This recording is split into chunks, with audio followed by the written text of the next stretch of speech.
del avivamiento. Este es el domingo número 15 que hemos estado hablando del tema. Yo creo que yo acabo hoy.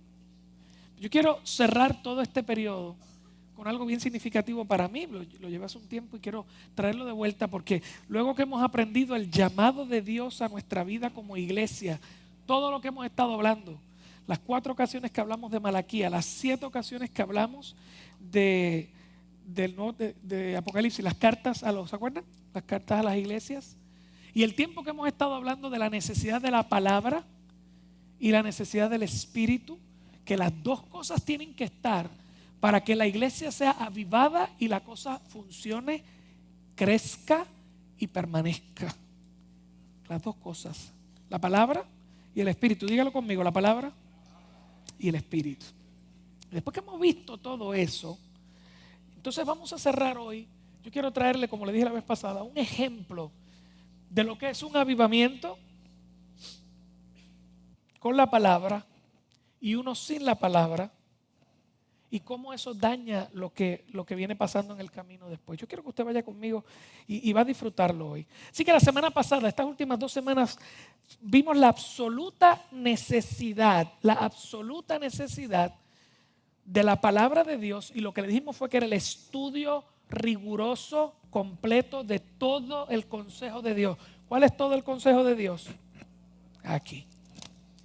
Y no hay manera de que Dios se mueva en un lugar, y no hay manera que eso se sostenga. Recuerde lo que le he dicho, cada generación es responsable de su. ¿Están conmigo? Vamos, repita conmigo, todo el mundo acá. Cada generación es responsable de su avivamiento. Y la palabra de Dios metida en nuestro corazón, abundando en nuestro corazón, es una absoluta necesidad. Y lo que le dije la vez que hablé de esto fue que es importante que nosotros agarremos una disciplina del estudio intenso de la palabra, de toda la palabra. Si no lo hacemos, lo que Dios nos da se deshace. Y la semana pasada hablamos de la absoluta necesidad de que el avivamiento sea realmente espiritual. Diga conmigo, del Espíritu. Del Espíritu. Le dije 2 cosas, que de hecho vamos a seguir hablando de ellas poco a poco de aquí en adelante. Uno, el ejercicio constante de las disciplinas espirituales, que de hecho leer la palabra es una disciplina espiritual. La oración es una disciplina espiritual. El ayuno es una disciplina espiritual. Y así por el estilo. Son varias disciplinas espirituales que me ayudan a mantenerme conectado al Espíritu de Dios. Porque si el Espíritu de Dios no está, podemos tener la cabeza llena de teología y tener muerto el corazón. Por eso le dije que es espíritu y palabra, espíritu y verdad. Así que la palabra tiene que estar al estudio exhaustivo, pero las disciplinas espirituales, el yo buscar al Espíritu todas las mañanas de mi vida, y como hablamos la vez pasada, y permitirle a Dios que me utilice, que la iglesia vuelva a vivir dentro de los dones espirituales que el Espíritu ha repartido en cada uno. Escúcheme bien, si usted es convertido a Dios y usted tiene a Dios en su corazón, al menos usted tiene un don espiritual. Hay cosas que uno hace en la calle para el trabajo, para los vecinos, para la familia.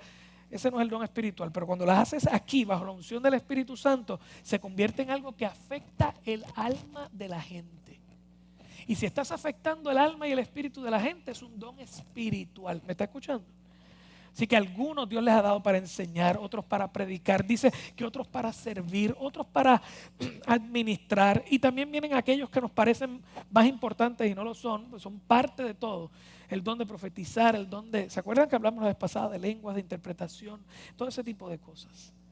Es absoluto que la iglesia entienda que tenemos que volver a operar en los dones espirituales, en las disciplinas espirituales y en el estudio de la palabra. Si esas cosas no están, lo que ocurra cuando Dios sople sobre la iglesia, así mismo se va a ir el soplo. Y antes de que se acabe nuestra generación, no va a haber avivamiento. Se va a haber acabado el avivamiento en nuestra vida, porque nosotros no le estamos haciendo caso a estas 2 cosas. Hoy vamos a ver 2 avivamientos. Uno fundado en la emoción. Escúchenme bien.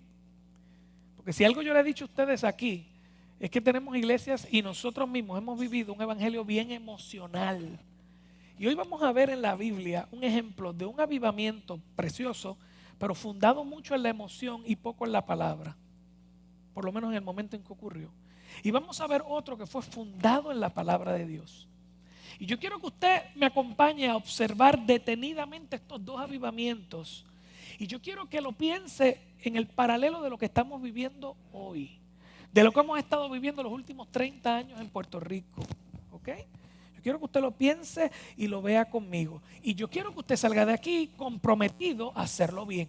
Diga conmigo, me comprometo a hacerlo bien. Porque Dios nos visita, Dios nos habla, pero si no tenemos cuidado con lo que Dios nos da, lo perdemos. ¿Me entendió? Y si vamos a pedirle al Señor que nos visite, que nos restaure, que ponga las cosas en orden en nuestra vida espiritual, tenemos que tener las bases apropiadas para que esto continúe y permanezca. Yo lo voy a llevar al tiempo de los reyes de Israel, el tiempo del reinado de Israel y de Judá. Eso están en los dos libros de Samuel, los dos libros de Reyes, los dos libros de Crónicas. Hoy vamos a ir a Segunda de Crónicas y vamos a leer bastante, pero salteadito de varios capítulos, porque yo quiero que usted escuche una historia, dos historias bien interesantes.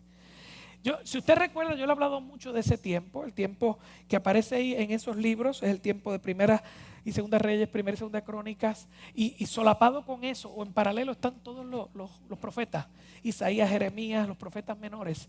Cuando usted lee esa porción completa de la Biblia, usted está leyendo el tiempo después de David y Salomón.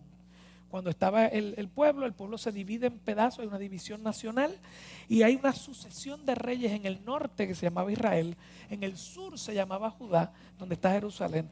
Y hay una sucesión que va por esos dos libros y mientras van esa sucesión de reyes, también hay una sucesión de profetas que son los que usted ve, los profetas menores, Isaías, Jeremías y por ahí para abajo. Eso es una historia que dura varios cientos de años hasta que llegamos a Malaquías, que lo habíamos leído. Y es el último momento donde la Biblia del Antiguo Testamento tiene algo allí, después pasan 4 siglos y llega Cristo. Esa porción de tiempo es una porción donde usted puede ver cómo el pueblo de Dios a través de cada generación trabaja su relación con Dios. Tienen la ley, tienen el templo, tienen los profetas, tienen todo lo que necesitan para servir a Dios. Pero si en algún sitio usted quiere aprender que cada generación es responsable de su avivamiento, es en esa historia. Usted puede sentarse un ratito con una buena pastelillos de guayaba y leche, o lo que a usted le guste. Hay gente que le gusta el cafecito, lo que sea. Si está en ayuno, mejor, porque te lo estoy haciendo bien fuerte. ¿Entiendes? Entonces, usted puede, porque es una secuencia de eventos bien interesantes, súper interesantes. Y usted va a ver reyes, va a darse cuenta que dice, y reinó tal persona por 15 años, o por 20 años, o por 30 años. Recuerde los tiempos. Algunos duraron 50. Y rápido te dice, e hizo lo correcto delante del Señor. O dice, e hizo lo incorrecto delante del Señor. Y cada vez que usted ve uno de esos reyes, se va a dar cuenta cómo el pueblo completo seguía a su líder para bien o para mal. Cada vez que había un rey que era un sinvergüenza, el pueblo se iba desbocado detrás de él. Y las consecuencias eran bien terribles. Entonces usted puede ver la secuencia de eventos y es bien triste a veces porque usted dice, es el pueblo que tiene la palabra, que tiene la historia, que tiene sus profetas, tiene todo. Y con todo lo que ve y lo que tiene, decide irse a hacer lo que el resto del mundo hace. No crea que nosotros somos diferentes. No crea que no puede existir épocas donde la iglesia está y venimos todos los domingos, pero estamos muertos en vida. Si no, recuerde los 7 mensajes a las 7 iglesias. ¿Se acuerda que había uno que decía, dices que estás vivo, pero estás muerto? Yo quiero que usted entienda que el Señor en su palabra, de hecho, creo que es Pablo en algún momento dice, estas cosas están escritas ahí para nuestra instrucción. Si yo quiero ver los peligros de cómo yo puedo perder la presencia de Dios en mi vida, en mi casa, y déjeme decirle algo, y las consecuencias nefastas sobre mis hijos.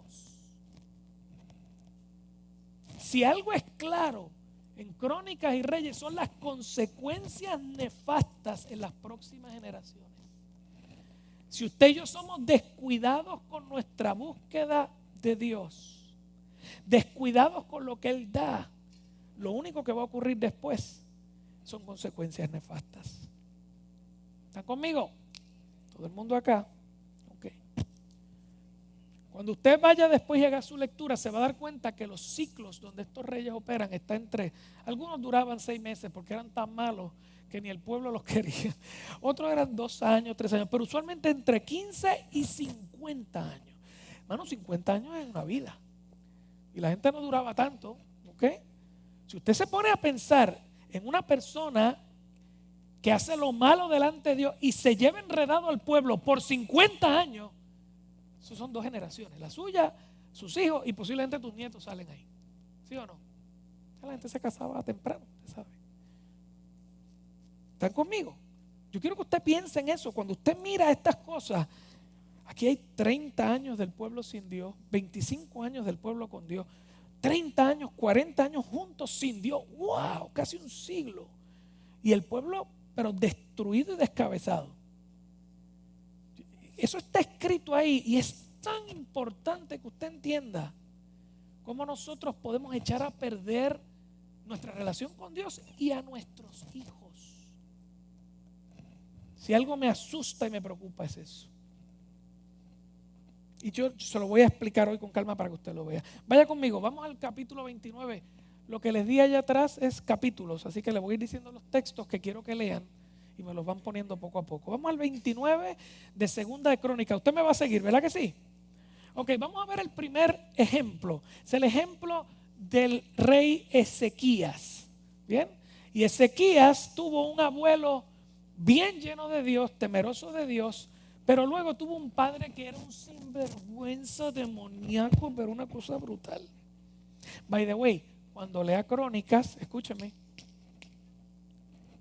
haga la secuencia, va a encontrar que la mayoría de los reyes que lo hicieron mal, solamente habla de su padre.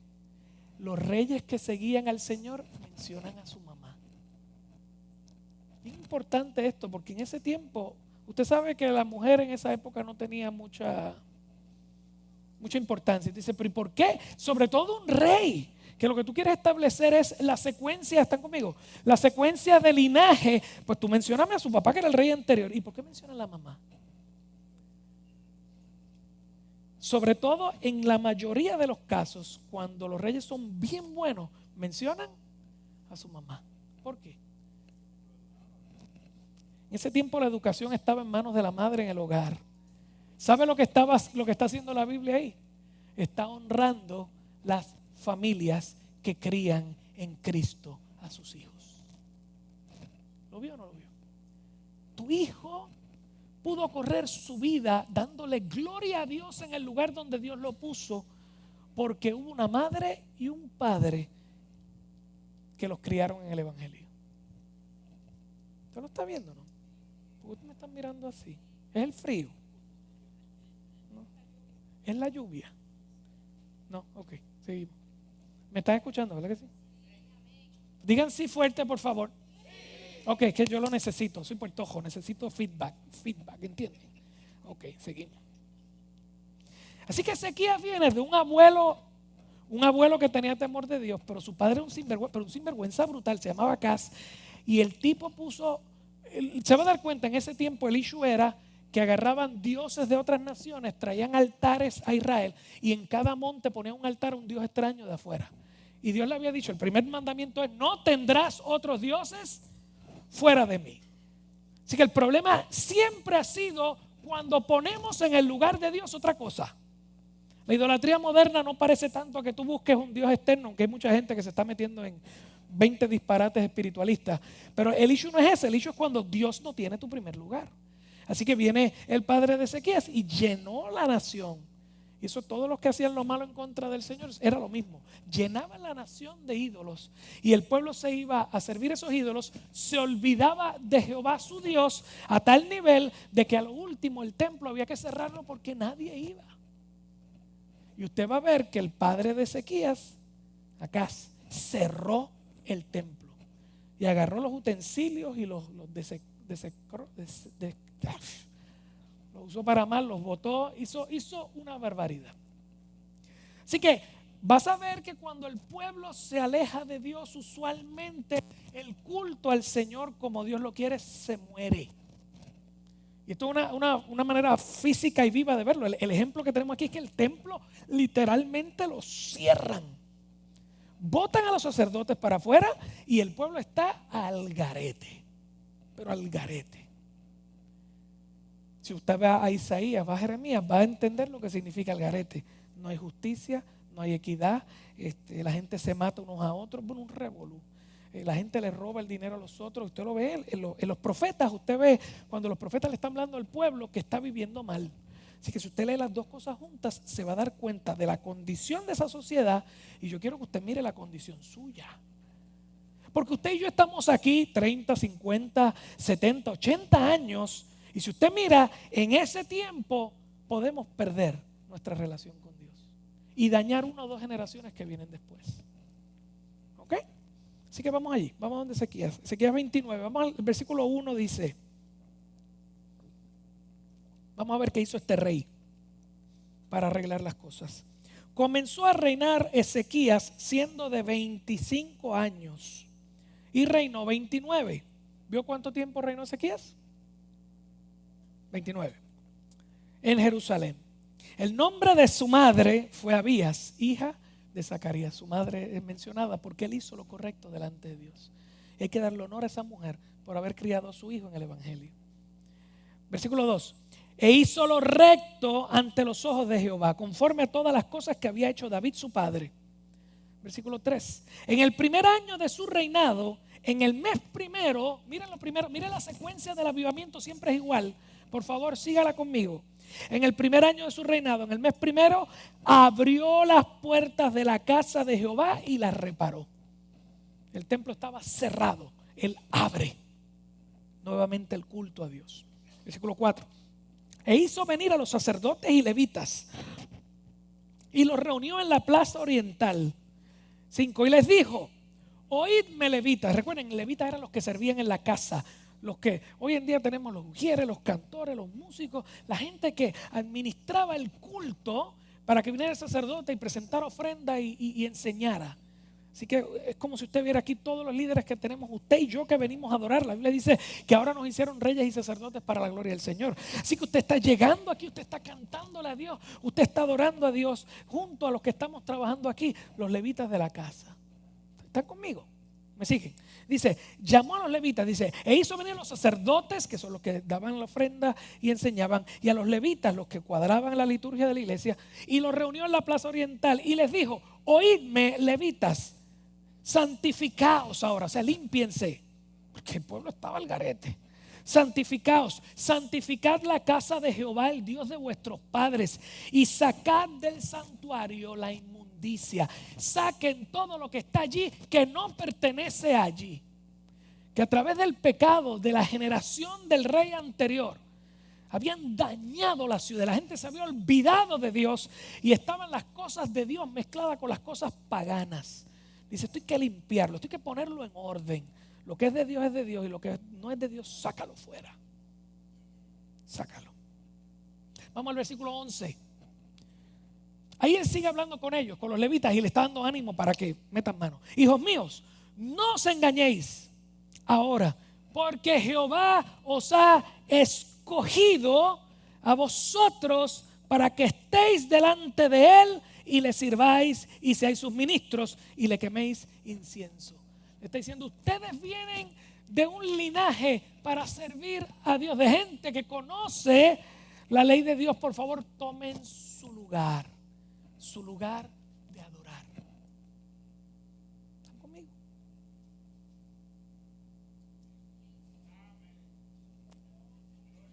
Feedback. ¿Están conmigo? Cuando usted entra por las mañanas por ahí, si usted viene a sentarse ahí para que canten aquí y luego para que yo le predique, esa no es tu posición. En un avivamiento, tu posición es ser levita delante del Señor. ¿Sabe lo que representa el incienso en la Biblia? Usted lo sabe, ¿verdad que sí? Mi oración, adoración y oración. En Apocalipsis dice que se para un ángel frente al trono y le lleva una copa y le echa incienso y dice que son las oraciones de los santos. Este que dice a los levitas, tienen que estar de hecho esta gente los organizaban para estar 24 horas, 7 días a la semana en turnos rotativos adorando a Dios en el templo y levantando incienso. Está hablando de la restauración de la comunión con Dios en oración y en adoración. Por eso usted no puede venir aquí a sentarse como un restaurante a que te sirvan algo. Tú vienes a dar culto. ¿Lo vio? Ahora puede decir amén. Vamos. Ok. Cuando usted ve que yo le digo aplauda al Señor, se lo estoy diciendo de verdad, es al Señor. O sea, esto no es un vacilón. Es que esto es real. Y Cristo está sentado ahora en su trono y está esperando que su iglesia abra su boca y lo honre. Porque el que entra y ve lo que tú haces dice, pero ¿y por qué ellos hacen eso? ¿Qué saben ellos que yo no sé? Cuando yo físicamente adoro a Dios, gracias Señor por este día, gracias por la vida que me da, gracias por una nueva oportunidad. Estoy diciendo, Dios es grande, Él me da todo lo que yo tengo.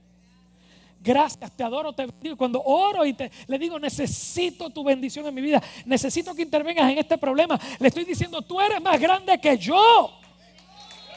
Eso es adoración.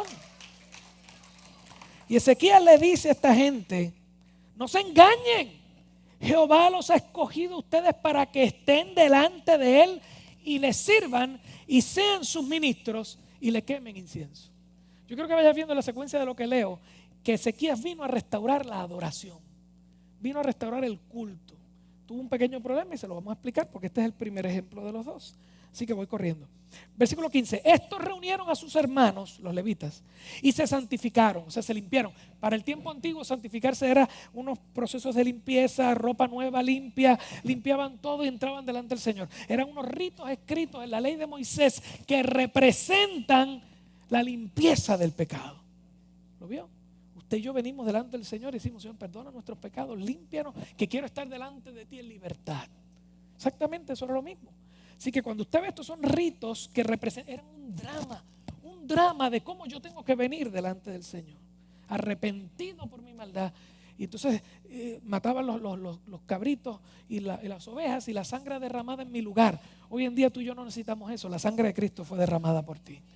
Así que tú cada mañana te levantas, te tiras de rodillas y dices, Señor, delante de ti estoy, gracias por todo lo que tú haces. Si ha habido alguna falla en mi vida, si algún pecado, la sangre de Cristo me limpia de todo pecado. Ya está. Eso es. Eso mismo están haciendo ellos. Usted está viendo el Antiguo Testamento, que es un drama de tu salvación. Entonces dice, reunieron a sus hermanos, se santificaron, entraron conforme al mandamiento del rey y las palabras de Jehová para limpiar la casa, el culto donde nos reunimos. ¿Qué es lo que de aquí no es de Dios? Sácalo fuera. Versículo 31. Ya está el avivamiento corriendo. Fíjense que fue el rey el que los mandó a hacer todo. Y dice, respondiendo Ezequías, ya están reunidos. Usted lo lee después en su casa. Están reunidos, él trae a todo el pueblo, los pone a todos allí. Y le dice, respondiendo Ezequías dijo, vosotros os habéis consagrado delante de Jehová. Le está hablando a los sacerdotes. Acercaos pues, presentad sacrificios y alabanzas en la casa del Señor. Culto. Comenzamos otra vez culto. ¿Y por dónde estoy? Y la multitud presentó sacrificios y alabanzas, y todos los generosos de corazón trajeron holocaustos, trajeron ofrendas a Dios. Estaba el pueblo entero gozoso porque estaban comenzando otra vez el culto a su Dios. Versículo 34, mire las cosas que están pasando. Mas los sacerdotes eran, ¿qué dice ahí? Pocos. Y no bastaban para desollar los holocaustos. Eran muchos animales que venían, hay que matarlos para derramar su sangre en perdón de los pecados. No daban para desollar los holocaustos. Y así sus hermanos los levitas, los que tenían que hacer otra función, vinieron a ayudarlos. Dice, les ayudaron hasta que acabaron la obra. Y escucha esto aquí. Y hasta, léalo conmigo por favor, 1, 2 y 3. Y hasta que los demás sacerdotes se santificaron, porque los levitas fueron ¿qué? Más rectos de corazón para santificarse que los sacerdotes. Espíritu y palabra. Los levitas es la presencia de Dios. El sacerdote es la palabra. ¿Qué pasó con los sacerdotes ahí? Aquí comienza el avivamiento a irse para un lado, para la emoción, que es importante, es necesaria, pero no es lo único. Entonces tienes los que estaban encargados de enseñarle al pueblo la palabra, que no querían hacerlo. ¿Me está escuchando, verdad? Porque es mejor cantar, estar feliz, salir pompeado, pero no sentarme un rato a desempolvar mi cerebro para que se llene de la palabra de Dios. Yo quiero que tú entiendas que Dios toca tus emociones. Eso es sumamente necesario, porque tú y yo somos un ser entero que tiene mente y tiene emoción, ¿sí o no? Y tu emoción y tu pensamiento moldean tu voluntad, lo que tú haces. De hecho, eso es lo que tú eres. Una persona tiene pensamiento, tiene emoción y tiene voluntad. Lo que siento y lo que creo gobiernan lo que hago. Dios no, es que la Biblia no está en balde, por eso es palabra y espíritu. Voy a emocionar tu corazón y voy a enseñar tu mente para que tomes acciones correctas. Y aquí vemos un avivamiento donde los que tenían que enseñarle al pueblo estaban vagos. Porque todo el mundo quería la fiesta, carnaval. Gloria a Dios, gloria a Dios. Okay. ¿Dónde estoy? 36. Y se alegró Ezequías con todo el pueblo de que Dios hubiese preparado al pueblo, porque la cosa fue hecha rápidamente. Fue una cosa de momento, ahí todo el mundo, aquí estamos en avivamiento, pon la música, pon la tumba coco, trae todo, porque aquí vamos. Escríbele a todo el mundo por Facebook que nos vemos esta tarde. Vamos a hacer un mob. Plaza del Norte, un mob. Y vamos a adorar a Dios allí. ¿Okay? La cosa fue hecha rápidamente. Vamos al capítulo 30, versículo 1. Envió pues Ezequías por todo Israel y Judá y escribió cartas a Efraín y Manasés, las regiones que comprendían este reino del sur, para que viniesen a Jerusalén a la casa de Jehová. Léalo conmigo, ¿qué dice ahí? Ok.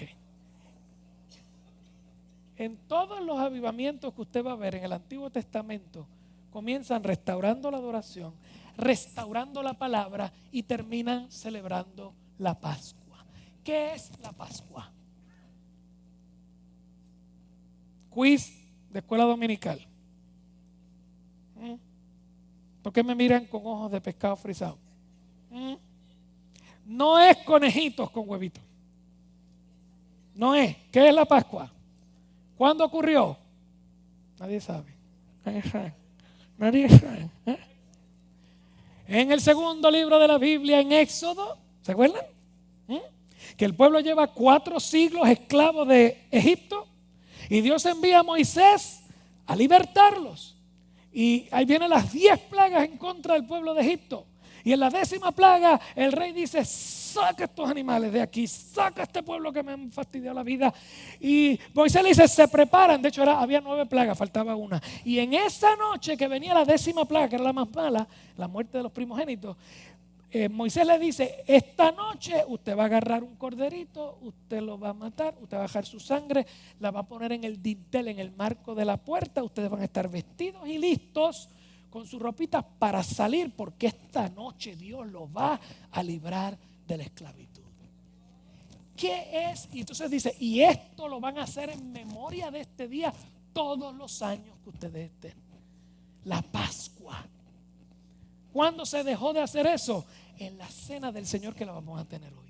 El día de la cena, cuando Jesucristo está con sus discípulos cientos de años adelante, ese día Él instituye la nueva Pascua. ¿Por qué? Porque el sacrificio que ocurrió allá atrás, en el tiempo de Egipto, era un drama ¿de quién?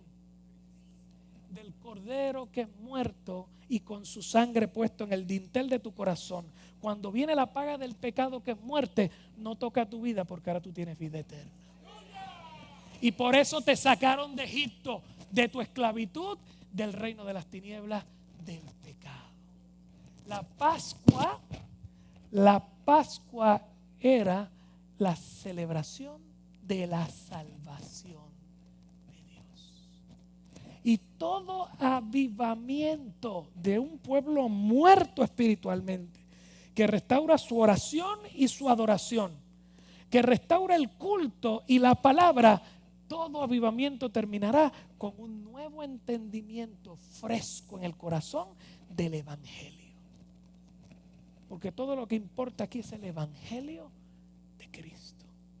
¿Lo está viendo o no lo está viendo? Así que el avivamiento siempre terminaba con volver a correr la Pascua. Envió después Ezequías por todo Israel y escribió cartas a Efraín y Manasés. La Pascua era una fiesta, Y comían el pan sin levadura y hacían los sacrificios y estaban después en la fiesta de los tabernáculos, que es básicamente eso. Los tabernáculos eran las tiendas de campaña donde ellos vivieron por 40 años en Egipto, cuando Dios los saca y los trae a su tierra prometida. En ese periodo ellos vivieron en tabernáculos, en tiendas. Así que había una fiesta todos los años para recordarle al pueblo que una vez estuvieron vagando por el desierto y Dios les dio la tierra donde estaban. La Pascua, el día que los liberaron, los tabernáculos por donde caminaron para llegar al lugar del descanso de Dios. ¿Está conmigo hasta ahí? ¿Me sigue? Ok. Bien importante que lo tenga en mente. Así que los llama y dice: vamos a celebrar la Pascua. Vete al versículo 16. Y dice: y tomaron su lugar en los turnos de costumbre conforme a la ley de Moisés, varón de Dios, y los sacerdotes esparcían la sangre, escuche esto, que recibían de manos de los levitas. Tuvieron que hacer una fila. ¿Alguien ha ido a una cadena de fuego de estas que ponen en fila para que oren por ti? Algo parecido. Estaban con un montón de la sangre de los corderos y hacían pasar la gente y le empezaron a echar sangre encima. ¿Por qué? Los sacerdotes esparcían la sangre que recibían de las manos de los levitas. Versículo 17. Escuche. Porque había muchos en la congregación que no estaban. Todo el mundo venía para la fiesta, pero no habían bregado con su corazón.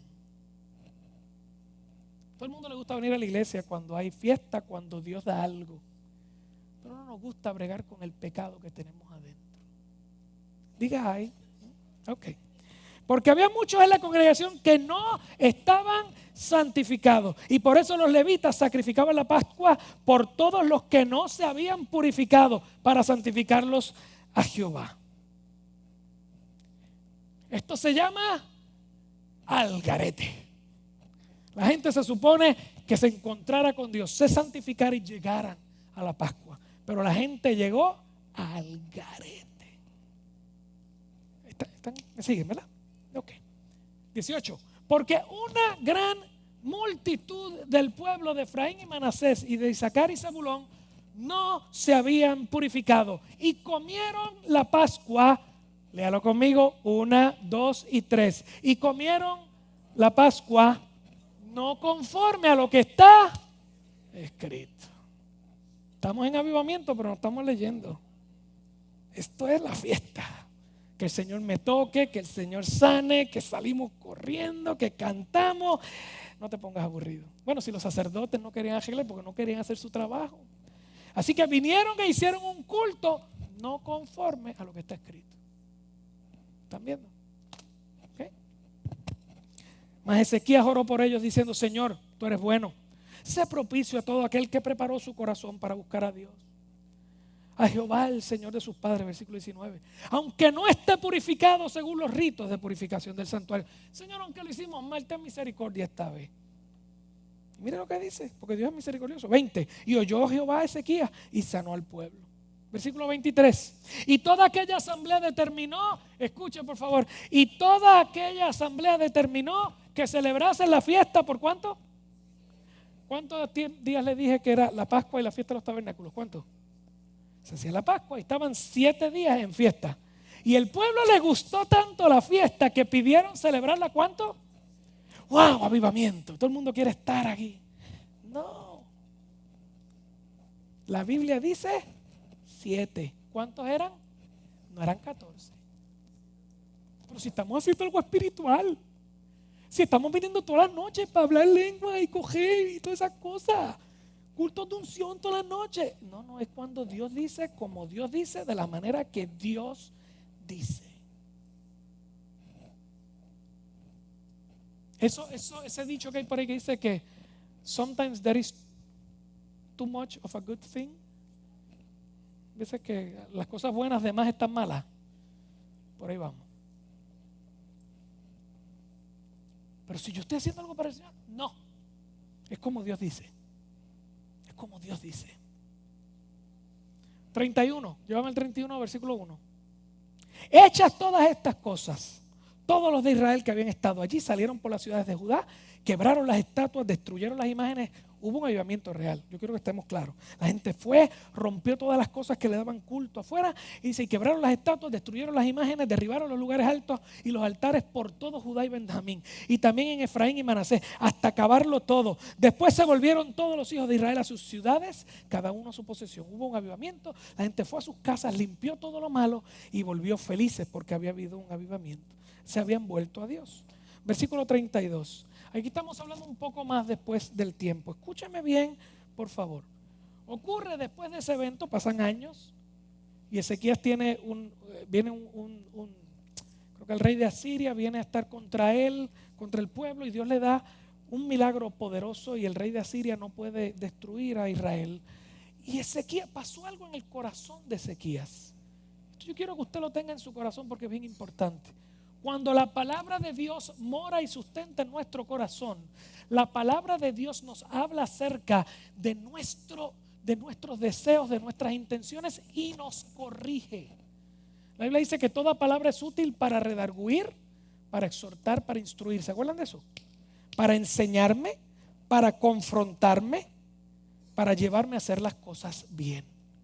Pero cuando mi avivamiento es de la emoción, que es importante, pero no de la palabra, con el tiempo mi corazón, sin tener la abundancia de la palabra aquí para que me corrija cómo trato a mi esposo, a mi esposa, a mis hijos, mi dinero, mi tiempo, me corrija para que cada mañana cuando salgo por ahí, cuando me levanto en mi casa y voy a vivir mi vida, la viva de acuerdo a lo que Dios quiere para mí.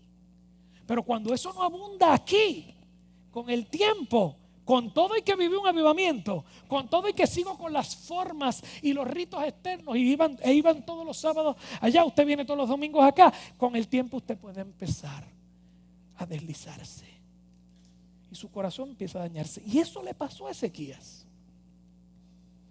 Dice la Biblia, Ezequías cae enfermo, se va a morir. Dios envía al profeta Isaías, que en ese tiempo estaba vivo, y le dice, Ezequías, se te acabó el tiempo, ya se te acabó, pon las cosas en orden porque el Señor te va a mandar a buscar.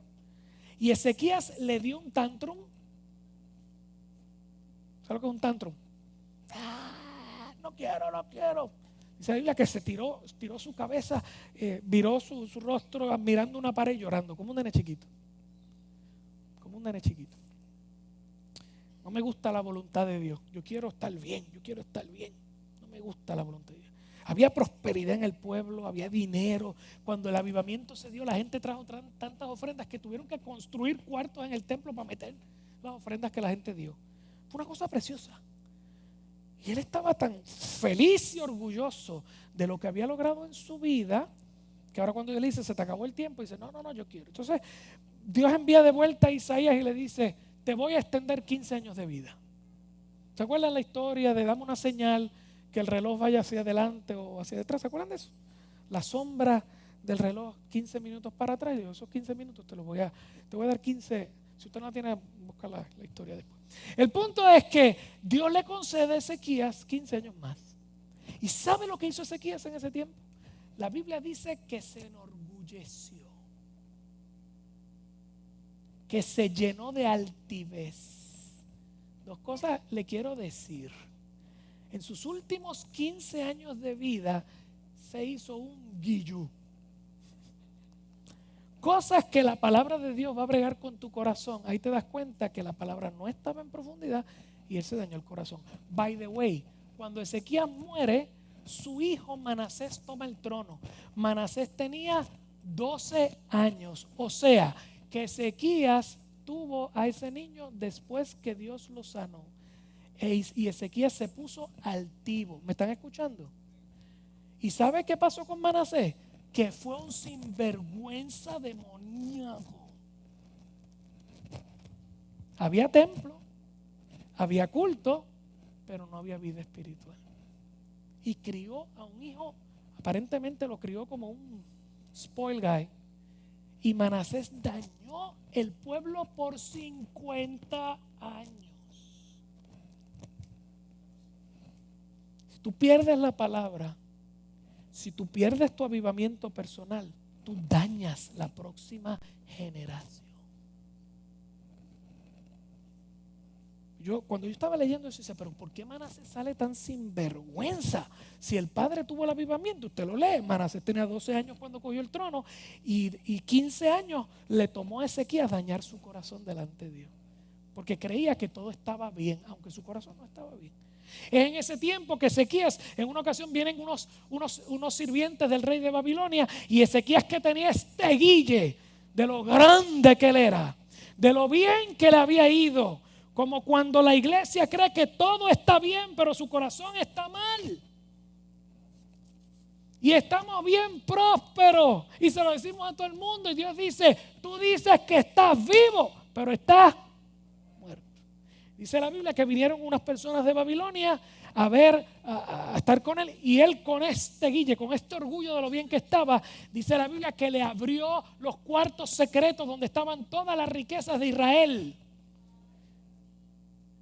Y después el profeta Isaías vino y le dijo, por cuanto enseñaste esas cosas, todas ellas se van a ir para Babilonia en cautiverio. Vaya conmigo, ahí que estamos. El capítulo 32, vamos al 24. En aquel tiempo Ezequías se enfermó de muerte y oró a Jehová, quien le respondió y le dio una señal. ¿Usted sabe la historia? La búsqueda después. 25. Más, léalo conmigo, 1, 2 y 3. ¿Lo tienen? 25.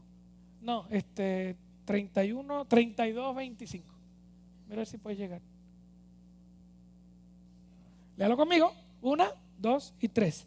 Más, ya me perdí yo. Ok.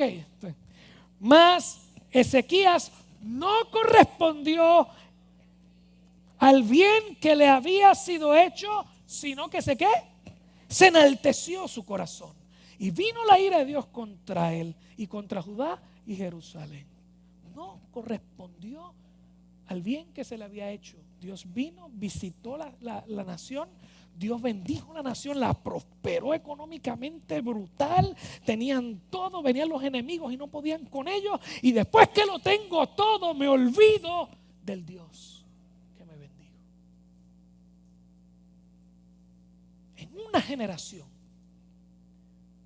el testimonio destruido, levantado y destruido otra vez. En una generación, por la misma persona. Y tú que estás aquí eres responsable de tu casa, de que en tu generación no se destruya el testimonio de Dios en tu casa, porque tus hijos te están mirando, tus nietos te están mirando y van a observar cómo tú reaccionas a la vida, porque de ahí están tomando las pistas de cómo ellos van a reaccionar. Manasés fue un sinvergüenza, porque en sus 12 años de vida vio un padre orgulloso, enaltecido, lejos de Dios.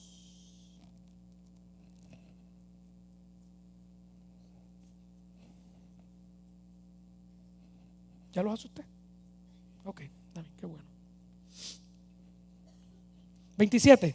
Y tuvo Ezequías riquezas y gloria, muchas en gran manera, y adquirió tesoros de plata y oro, piedras preciosas, perfumes, escudos, toda clase de joyas deseables. ¿Vio? Estaba súper prosperado. Por si es que usted cree que la prosperidad es de Dios, tenga mucho cuidado con lo que quiere. 31, y estoy hablando de la teología de la prosperidad, por si acaso. Versículo 31. Mas en lo referente a los mensajeros de los príncipes de Babilonia, el chisme que le conté ahorita, que enviaron a él para saber del prodigio que había acontecido en el país, Dios lo dejó. Léalo conmigo. ¿Qué dice ahí? Para probarle, para hacer conocer todo lo que estaba en su corazón. Cuando llegaron los que venían de Babilonia, Dios lo dejó a su suerte. Y Dios después le dijo, lo hiciste mal. De hecho, Ezequías le pide perdón al Señor al final de sus días antes de morir, pero el mal estaba hecho. Ya tenía un hijo sin vergüenza, ya tenía una nación que se estaba olvidando de su avivamiento. ¿Ok? ¿Qué yo le he dicho aquí? Voy a cerrar lo de Ezequías bien rapidito. ¿Qué es lo que yo le he dicho aquí? Debe un contexto, un avivamiento bajo Ezequías que fue mayormente asociado al culto, ¿verdad? Al culto de adoración. Los levitas que se levanten, los sacerdotes no hicieron su trabajo, no te apures, levita, mete mano tú, que aquí hay que hacer esto. Y la gente quiere fiesta, dale más fiesta. Y la gente va a hacerlo. Vinieron sin limpiarse, no te apures, pégale una manga bombero de sangre. Ya está todo el mundo, entren acá. Esto se llama un avivamiento desordenado. En inglés, messy revival. Messy. Avivamiento desordenado. Fíjense que fue asociado al culto, a la búsqueda del Señor, y llegaron a la Pascua, llegaron a volver a encontrarse con el mensaje del Evangelio. La Pascua, el mensaje de que Dios pone un sustituto para dejarte entrar en su casa, un sustituto que paga por ti. Yo quiero que usted mire, yo le dije las últimas 2 semanas, y sobre todo la pasada, que íbamos a hablar este tema desde el punto de vista pentecostal carismático, de aquella parte de la iglesia que cree que todavía Dios se manifiesta espiritualmente y hay dones milagrosos que se manifiestan en el mundo físico. Le dije que lo iba a ver desde ahí.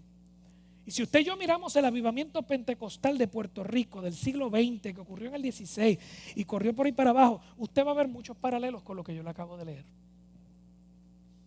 El rechazo a la idolatría, la mezcla pagana de una religión muerta, el llamado al arrepentimiento de pecado, eso lo hacíamos nosotros, a la santidad, la restauración del culto vivo, sacrificio de alabanza, de la búsqueda de la presencia del Señor. Eso lo dije la semana pasada. Si usted aprende algo bueno en una iglesia pentecostal es a orar, a ayunar, a buscar el rostro del Señor. La restauración del mensaje simple del Evangelio, Cristo crucificado, nuestra Pascua. La gente limpiando su casa del pecado. Así que ese avivamiento fue poderoso y hermoso. Pero hay 2 cosas que afectaron el largo plazo de lo que pasó aquí. Ya yo se las leí y estuvieron fuera del mandato de Dios. Le dije 3 cosas, realmente fueron 3. Diga conmigo, 3. Los sacerdotes vagos sin limpiar. Dígalo, sacerdotes vagos. Dígalo, sacerdotes vagos. Sí, estoy hablando de los pastores y de los maestros que no quieren enseñar la palabra del Señor. Que se paran todos los domingos en un altar a predicar lo mismo. Y la gente se muere. Pasan 20 años y no le han dicho nada diferente, no han profundizado en la Biblia.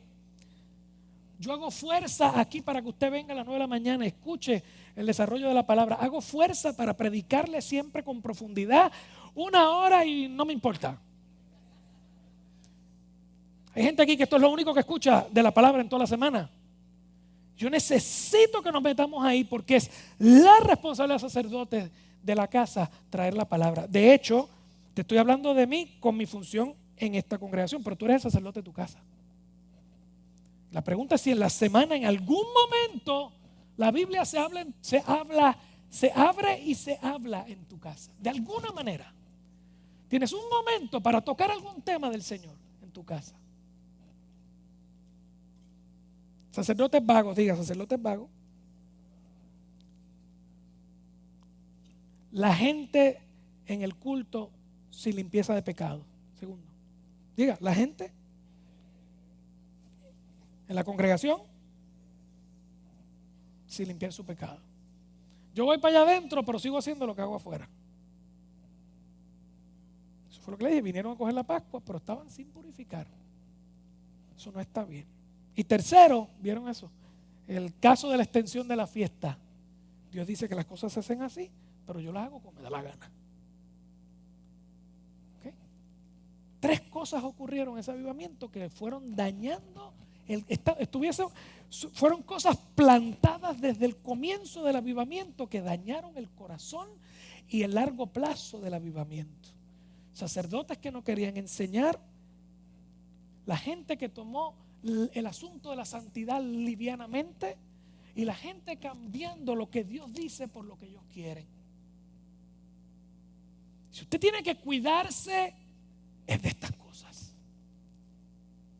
Porque si no, lo que Dios traiga a tu vida se puede deshacer antes de que acabe tu tiempo y perdemos el avivamiento. Fíjense que el avivamiento fue tan fuerte que el rey fue prosperado gigantescamente, pero esa prosperidad dañó el corazón del rey. Lo llenó de altivez de espíritu. espíritu. Y eso condenó al pueblo a un periodo de apostasía brutal.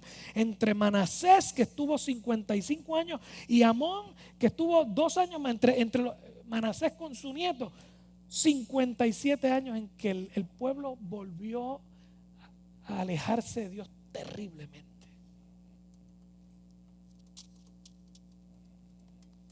Y yo quiero proponer aquí en esta mañana un asunto que me parece importante. Usted y yo estamos en el siglo XXI, estamos en el 2019, van casi 2 décadas después del siglo anterior. Increíble, ¿verdad? Estamos bien viejos. Oh my God. 2 décadas ya han pasado del siglo que 7 décadas habían pasado de ese siglo cuando comenzó el avivamiento. Venimos de un avivamiento genuino, pero indisciplinado.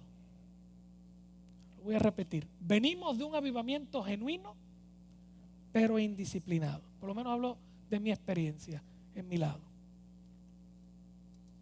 Que nos ha llevado ahora a una pobre condición espiritual en las iglesias hoy. Porque es un avivamiento que se basó en emociones y sentimientos, que Dios los toca, pero no es lo único. Es un avivamiento basado en emociones y sentimientos sin el fundamento sólido de la palabra para aprender a juzgar lo correcto de lo incorrecto, lo bueno de lo malo, lo sano de lo enfermo. Ahí tiene el ejemplo. Ezequías no pudo sostener el avivamiento porque él mismo no estaba lleno de la palabra para saber que estaba en pecado. Y estando en pecado dañó su generación y dañó 2 más después de él. 2 más. La pregunta es: ¿qué tú y yo queremos hacer? Porque tú y yo somos responsables de lo que está pasando en Arecibo ahora. Cuando tú y yo muramos, nuestros hijos serán responsables de lo que pasa espiritualmente en esta ciudad en su tiempo. Pero ellos van a hacer lo que vieron de ti y de mí. Si estudiar la Biblia para ti es engorroso y aburrido, para tus hijos será así también. Si orar para ti es aburrido y engorroso y lo haces por encimita para salir del paso, para tus hijos será igual también. Si venir a estar con los hermanos de la fe en congregación lo haces cuando te sobra el tiempo, para tus hijos también será así. Después no llores cuando veas la generación que te sigue sin Dios. Puede decir: ay,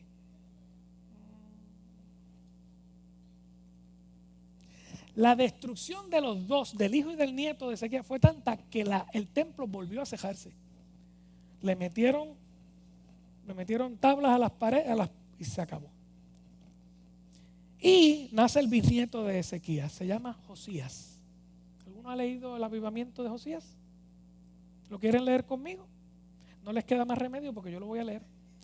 Así que digan amén. ¿Quieren leerlo? Ok, vamos, Josías. Vamos, despiértese. Capítulo 34, el mismo libro. Estamos con el bisnieto de Ezequías. El pueblo está igual de destruido otra vez como lo agarró Ezequías. Destruido. El templo cerrado. El país lleno de idolatría y la gente haciendo lo que le da la gana, al garete. ¿Okay? Vaya conmigo. 34, versículo 1 dice: de 8 años, ¿cuánto tenía? Un nene. De 8 años era Josías cuando comenzó a reinar. Y 31 años reinó en Jerusalén. Hizo ¿lo qué? Lo recto delante de los ojos del Señor, y anduvo en los caminos de David su padre, sin apartarse ni a la derecha ni a la izquierda. Un tipo recto. A los 8 años de su reinado, él comenzó a los 8, o sea, ¿tenía cuánto? 16, era un nene todavía. A los 8 años de su reinado, siendo aún muchacho, y escúchame porque me quiero detener aquí, Dios trae avivamiento con los jóvenes. Porque los viejos nos ponemos pesados y necios, y tienen que venir los jóvenes que miran la palabra, que se lo disfrutan y vuelven y traen esa efervescencia. Por eso usted los tiene que traer los viernes cuando los unimos. Mírenme a los ojos ahora. No diga aleluya a nadie. Por eso los tiene que traer cuando vamos a bregar con la palabra.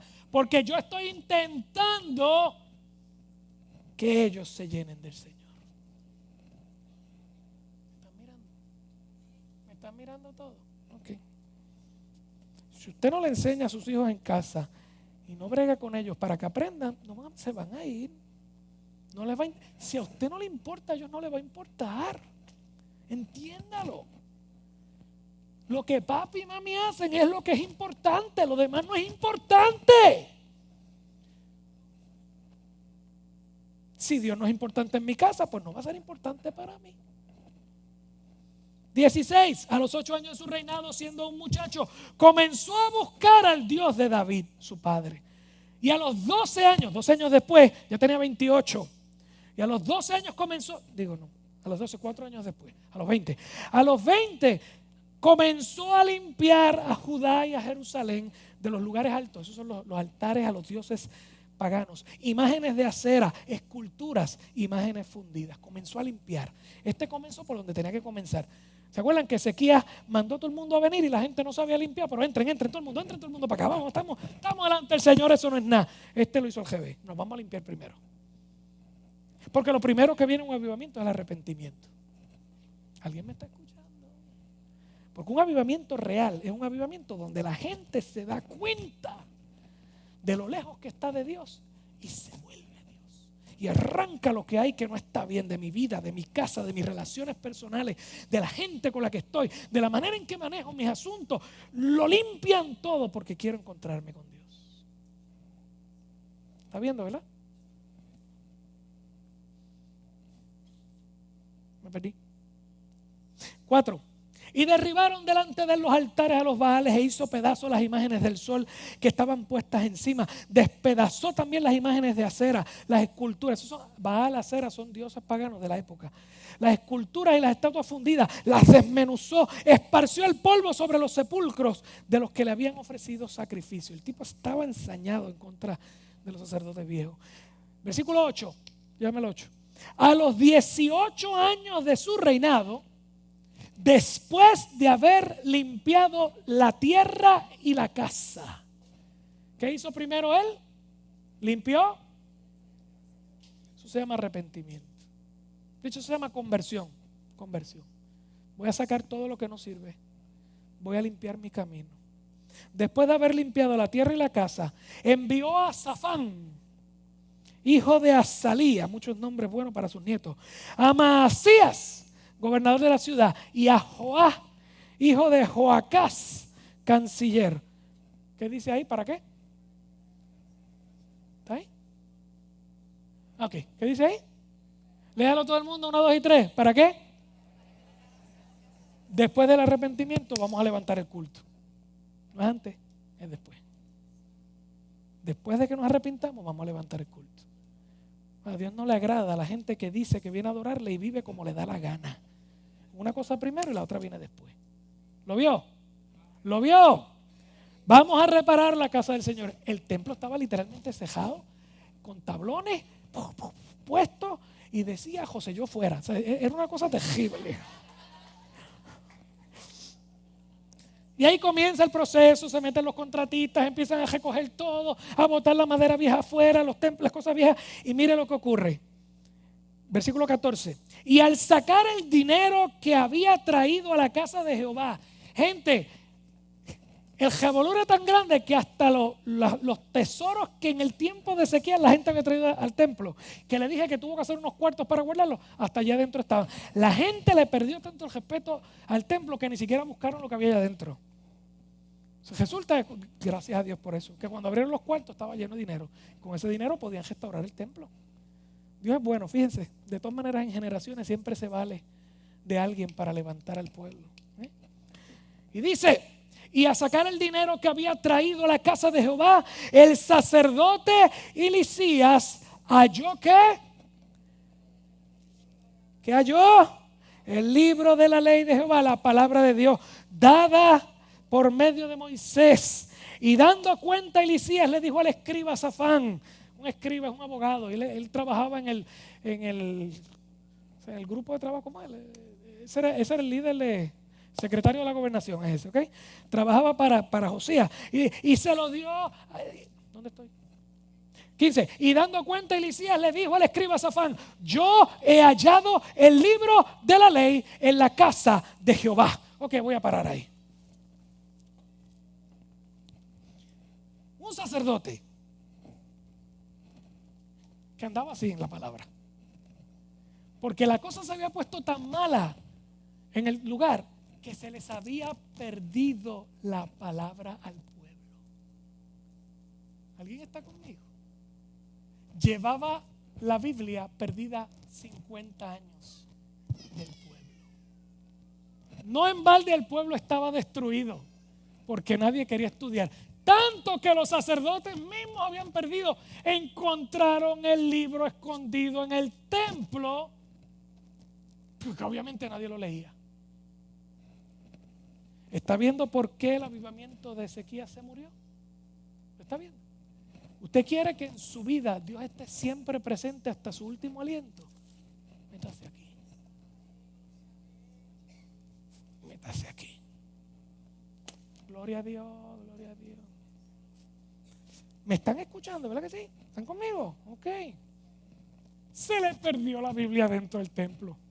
Se le perdió la Biblia. ¿Y sabes qué? Que en nuestras iglesias hoy en día, en muchos sitios, estamos yendo a los cultos y la Biblia está perdida. Nadie tiene idea de lo que dice. Si no, prenda ahora las predicaciones que están dando por ahí. Préndala.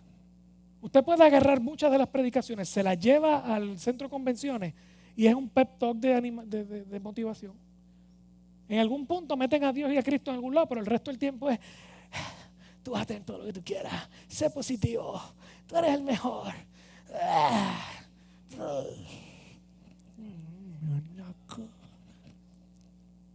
No tienen nada que decir. ¿Saben por qué no tienen nada que decir? Porque saben que si buscamos lo que esto tiene que decir, vas a hablarle al corazón de la gente, vas a hablar al pecado de la gente, y la mitad de la gente que va no va a querer seguir viniendo porque no les gusta. Porque la palabra exhorta, confronta y corrige.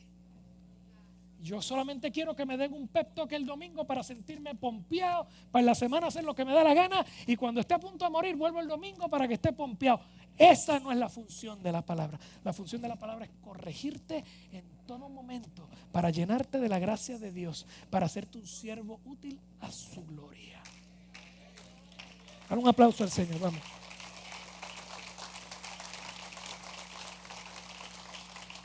Y dando cuenta, Hilcías le dijo al escriba Safán: yo he hallado el libro de la ley en la casa de Jehová. Y dio a Hilcías el libro a Safán. El sacerdote no se atrevía a seguir andando con el libro. Miren lo mal que estaban. Se lo da a Safán. Versículo 16. Y dio a Hilcías, y Safán se lo llevó al rey. Y le contó el asunto diciendo: tus siervos han cumplido todo lo que les fue encomendado, han reunido el dinero que se halló en la casa de Jehová, lo han entregado en manos de los encargados y en manos de los que hacen la obra. Además de esto, declaró el escriba Safán al rey diciendo: el sacerdote Hilcías me dio un libro. Ni siquiera dice cuál es. Estaba todo el mundo asustado. Me dio un libro, el que se supone que él estuviese leyendo toda la vida si era sacerdote. Se lo dio a otro para que se lo llevara al rey. Ni siquiera quiso dar cara. Están conmigo, ¿verdad? El sacerdote me dio un libro. Escuche esto, por favor. Y leyó Safán en él delante del rey. Luego de que el rey oyó las palabras de la ley, rasgó sus vestidos. Eso es símbolo, era drama de que algo profundo, un pesar profundo había quedado en tu vida. Luego de que el rey oyó las palabras de la ley, rasgó sus vestidos y mandó a Hilcías y a Alicam, hijo de Safán, y a Abdón, hijo de Micaía, y a Safán, escriba, y a Asaías, siervo del rey, diciendo: andad y consultad a Jehová por mí y por el remanente de Israel y de Judá acerca de las palabras del libro que se ha hallado.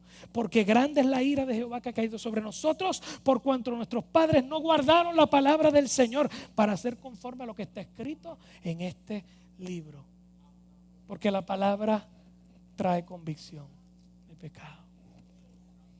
Josías en un segundo pudo ver las 3 generaciones anteriores y pudo ver dónde estamos metidos, qué clase de lío.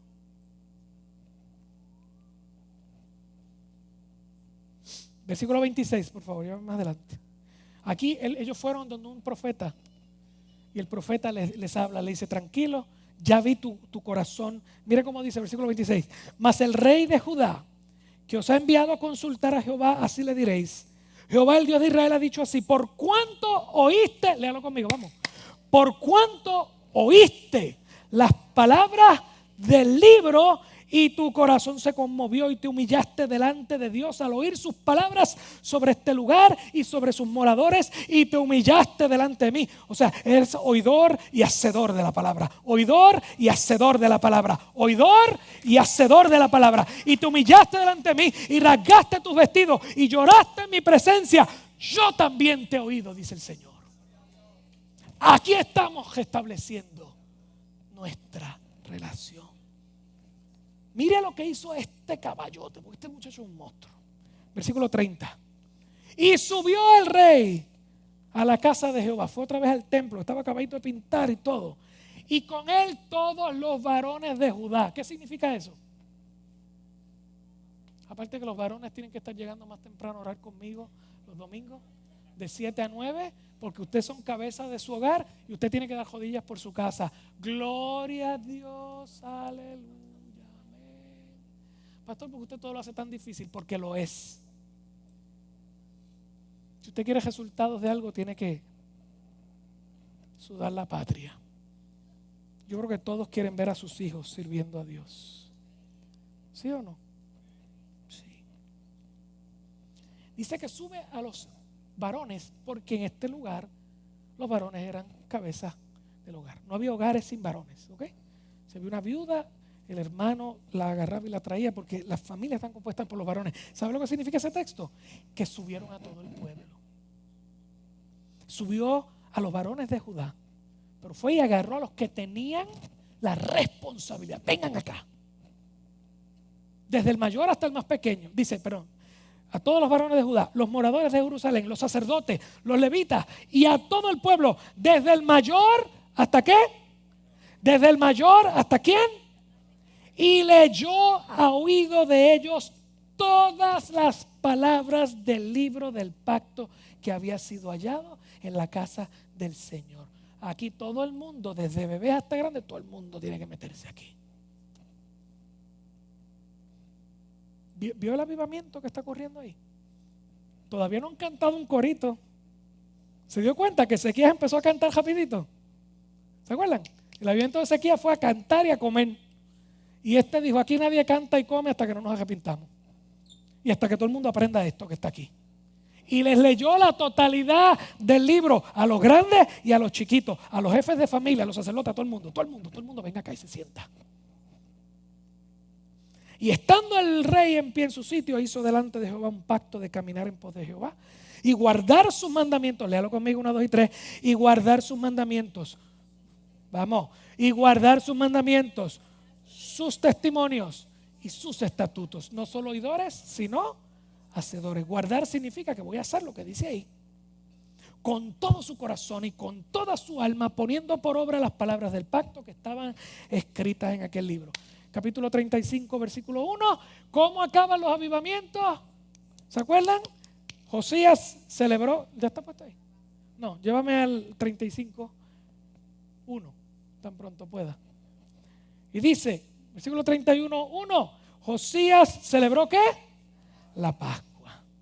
Porque cuando el avivamiento llega, viene un renovado entendimiento del evangelio, de lo que Dios hace por mí, de que no es con mis fuerzas, como a Ezequiel le pasó que a lo último se creía el mejor. Dios me ha restaurado. ¿Okay? Voy a dejarlo ahí. Lo único que le voy a decir, que lo tengo que leer, perdón, 17, busca el 17 por favor. Y los hijos de Israel que estaban allí celebraron ¿qué? En aquel tiempo. Y la fiesta solemne de los panes sin levadura, ¿por cuántos días? No fueron 14, ¿cuántos fueron? ¿Cuánto hizo Ezequiel? Me gustó estos 7, vamos para 7 más. ¿Qué hizo este? Solo 7, ¿por qué? Porque él hace lo que la Biblia dice. ¿Lo vio? No lo que él quiere, aunque parezca bueno. limpió la tierra, limpió a la gente, le enseñó la palabra y después vamos a fiestar. Y la fiesta se hace como Dios quiere. Ezequías puso los cánticos, puso el lechón a asar, puso la tumba coco y todo el mundo para adentro. Señor, perdónanos por lo que hacemos mal, pero tira por ahí para abajo. ¿Lo vio? ¿Vio la diferencia de los dos avivamientos? ¿Lo vio o no lo vio? Digo, dígame que si esta hora ya estoy cansado. Vamos. ¿Lo vio o no lo vio? Ok. Lo voy a dejar aquí porque es que se acabó el tiempo. ¿Ok? Pero igual que Ezequías, en el tiempo de este muchacho había apostasía, había paganismo, había todo. Usted ve cómo se descubre la palabra. La diferencia entre los dos avivamientos es que uno estuvo basado en emociones solamente, el otro estuvo basado en la palabra y en la emoción, en la palabra y en el espíritu. Las dos cosas sirven. El texto termina de ese avivamiento. Josías dice, y nunca en el pueblo de Israel se celebró una mejor Pascua que esta. Nunca. Porque esta fue correcta, lleno de la gracia de Dios, lleno de la presencia de Dios. Hubo convicción de pecado, hubo limpieza del corazón, porque la palabra estuvo con el Espíritu. Tú no los divorcias, están juntos. El Espíritu habla mi vida, el Espíritu opera en mi vida, el Espíritu cambia mi corazón, pero lo hace a través de lo que Él te dice. Las dos cosas tienen que estar ahí. Y los resultados fueron súper impresionantes. Cuando usted estudia los avivamientos ocurridos en estos 20 siglos de la era cristiana, hubo dos periodos en Inglaterra con unos avivamientos poderosos de los puritanos. La gente vacila mucho a los puritanos. Lea la historia para que usted vea lo que los puritanos hicieron por su país, por su gobierno, por la prosperidad de la nación. La prosperidad que tuvo Inglaterra en su tiempo fue por las bases que cimentaron los puritanos, que tuvieron unos avivamientos bien similares a los de Josías. Yo estaba leyendo hace poco un libro que se llama The Puritan Hope, o La Esperanza Puritana, y habla de los avivamientos en ese tiempo. Tengo otro allí de los avivamientos y es una cosa preciosa. Este señor que fue enviado a la iglesia tal de la comarca tal, y allá la gente estaba muerta y la gente estaba llena de vicios y de problemas, y el hombre empieza a predicar hasta que un día la gente empieza a convertirse. Dios visita el lugar. En la historia de Inglaterra se habla de un periodo, una década en particular, que decían, esa década fue lo más cercano que podemos estar del cielo nosotros acá abajo. No había vicios, la gente se había vuelto a Dios, las iglesias estaban copadas, la gente buscaba a Dios. Los domingos eran días de buscar la presencia del Señor, de arreglar la vida, de poner las cosas en orden. Usted y yo estamos acostumbrados al revolú que estamos viendo en este país. Estamos acostumbrados al revolú que estamos viendo en Estados Unidos. ¿Por qué? Porque estamos dentro de uno de esos periodos de 50, 70 años donde el pueblo se ha olvidado de Dios. ¿Y por qué yo he estado predicando esto por 15 domingos? Porque quiero traer a tu corazón hambre y sed de Dios. Y te he dicho cómo hay que hacerlo, cómo hay que arreglar nuestra vida delante de Él, cómo buscar su palabra y cómo buscar su rostro, porque tú y yo necesitamos el avivamiento de nuestra generación. Somos responsables del avivamiento de nuestra generación. Tú y yo. Mira el que está a tu lado. Señalo con el dedo así. Mira, el mío está virado ya. El dedo así. Dile, tú eres responsable. Pero el otro que te lo diga a ti también. Tú eres responsable. Al final del día, si hacemos lo correcto, debe ocurrir lo mismo que ocurrió en esos avivamientos de Inglaterra. Que nuestros jóvenes se preparan para salir a ser pastores, ministros y misioneros dentro de sus funciones laborales para la gloria de Dios. Y se llena el país de plantaciones de nuevas iglesias sanas y limpias. Y se llena la nación de gente que adora a Dios. Y la pregunta que te hago para cerrar toda esta serie es, ¿tú quieres ver esto en tu tiempo? ¿Quieres ver esto en tu tiempo? ¿Quieres afectar genuinamente la generación que te sigue? Tus hijos y tus nietos. ¿Quieres hacer lo que te toca? ¿Quieres ver la gloria de Dios? ¿O queremos continuar entreteniéndonos en la iglesia mientras todo el mundo vive en su pecado y nadie cambia? Yo le pido por favor a esta iglesia, escúcheme, los nenes están entrando, no hay problema. Están todos ahí, no les falta un pedazo a ninguno. Espero yo. Míreme acá y repita conmigo. Volvámonos a la palabra. Volvámonos al Espíritu. Cierre sus ojos, por favor. Nos preparamos para la cena, por favor. Padre, te doy gracias.